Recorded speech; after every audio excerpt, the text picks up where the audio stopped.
Before I joined the military, I was actually a medical assistant and I was looking for a new job.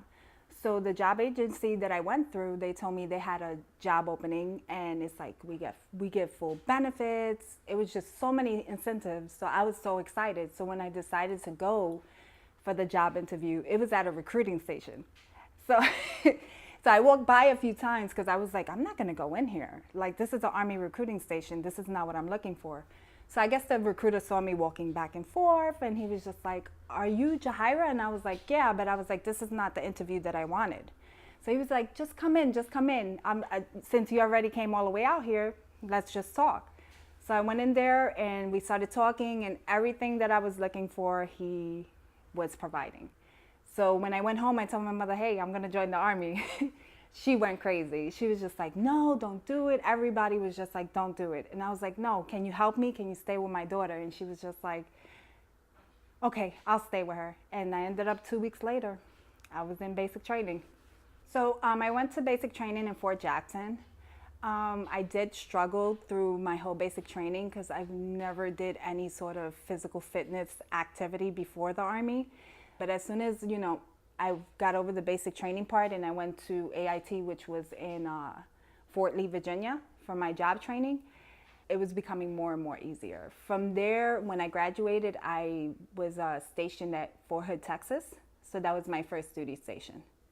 I was doing like truck driving. I was helping the fuelers out. I was in Texas for about a year before I got deployed to Iraq. I don't know if you remember that time when they started extending people to stay in Iraq for the 15 months. Yeah, we were that first group to get extended. So we were there 15 months. While I was in Iraq, I actually worked in a prison. So I was a prison guard out in Iraq. We did have military intelligence with us, and they would interrogate the prisoners that we did have. This one day, one of the detainees started getting, really rowdy, wild, and trying to rile up everybody else in the cell. So what we had to end up doing is we had to remove everybody from the cell except for him, and we had to actually go in and detain him and put him into a chair and like strap him down so that, he won't hurt himself or anybody else. I had a hard time, so I used to have the interpreter with me, and the interpreter actually helped me out a lot because they would look at me like, who are you? Like this woman coming in and just screaming not screaming, but with the aggressive voice, letting them know that they had to move from one cell to another or they had to go to the bathroom. So it was kind of hard. So the interpreter, we became very close with the interpreter, and he helped us a lot. I actually re-enlisted while I was in Iraq. I re-enlisted because I wanted to come closer to home. So when I came back, I stood for about 3 months in Texas, did all of my paperwork, and then I got shipped off to Fort Lee, Virginia. I picked up my E5 rank, and I was pinned there. I stood there I had soldiers. I became a squad leader, which was one of the hardest things to have, younger soldiers that are just coming in, 18-year-olds, 19-year-olds that don't even know how to wash their own laundry. And you're in there, you have to go check on them, do inspections and things of that nature. You get called at home like, hey, your soldier is doing this and this and that, and what do you have to do? You have to drop everything and go back to the barracks to see what's going on. So that was intense for me to be in charge of I had 10 soldiers, so it was just like really intense. I felt like a mother. While I was at Fort Lee, my first sergeant, I was on the range one day, we were qualifying. He was like, listen, Sergeant Major wants to see you. And I'm like, why does Sergeant Major want to see me?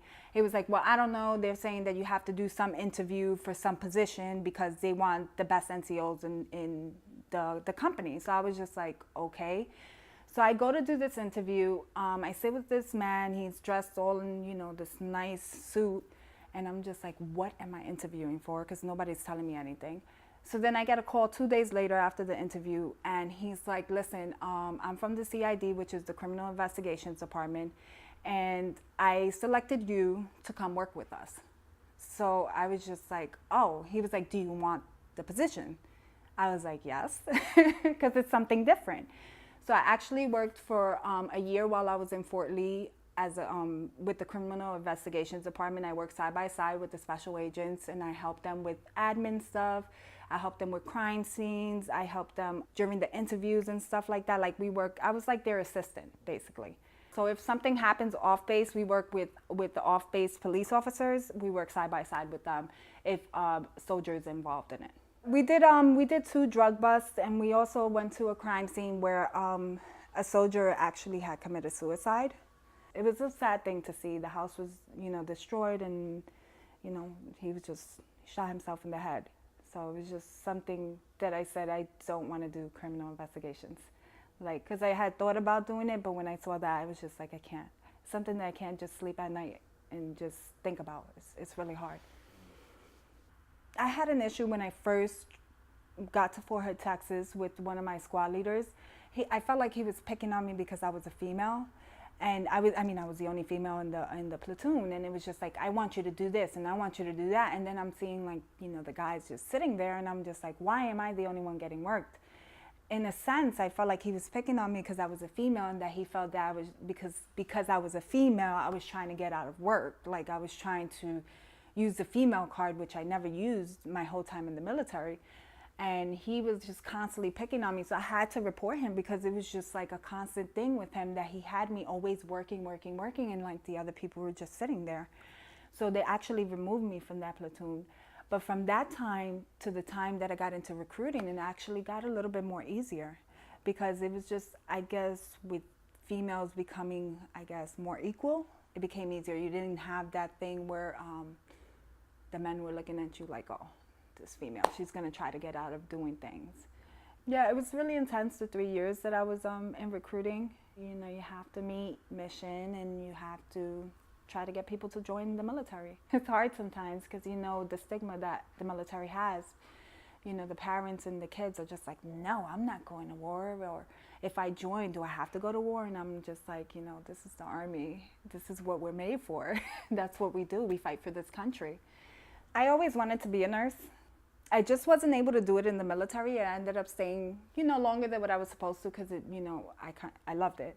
So then when I got out, I said, this is what I'm going to do full time. Like, I'm going to go to school full time. The Army provides the post 9/11 bill, which completely pays for your college, and I receive a monthly stipend. So why not? So I went to school full time, and now it's like, I always wanted to be a nurse, something I always wanted to do. So I received my bachelor's in registered nursing in 2017, May. And so I'm currently working right now in NYU in Manhattan as a registered nurse. I work in the bone marrow transplant hematology unit, and it's just amazing. My daughter, she's really proud. She's 18 years old. She's actually in college right now. She was with me in Texas, and she was with me in Virginia. She was happy that I served, but at the same time, she was happy that I got out. So she's very proud of me. She talks very highly of me. That's what everybody says. All her friends are like, yeah, she's always talking about you. So we have a great relationship, me and my daughter. Getting out of the military was a hard transition, even though everything might sound all great, but it's a hard transition because you're so used to having other soldiers around you. They become your family. For the first 6 months, I was like, I wanted to join the military again because I just felt out of place. Even though I was going to college and I was doing exactly what I wanted to do, I felt out of place. I just felt like I didn't belong. Me and Hurtado were actually stationed together as recruiters. So when he called me, I was actually going through a hard time. I was just like, I feel like joining the Army again, but as a nurse. And so I started going through all these different scenarios. And when he called me, I joined the team, and it actually helped me out so much. And even though you just met this veteran maybe 10 minutes ago, it just feels like we've known each other forever. So definitely transitioning, you need to just get involved with local veterans and groups and things of that nature, because it's going to help out a great deal.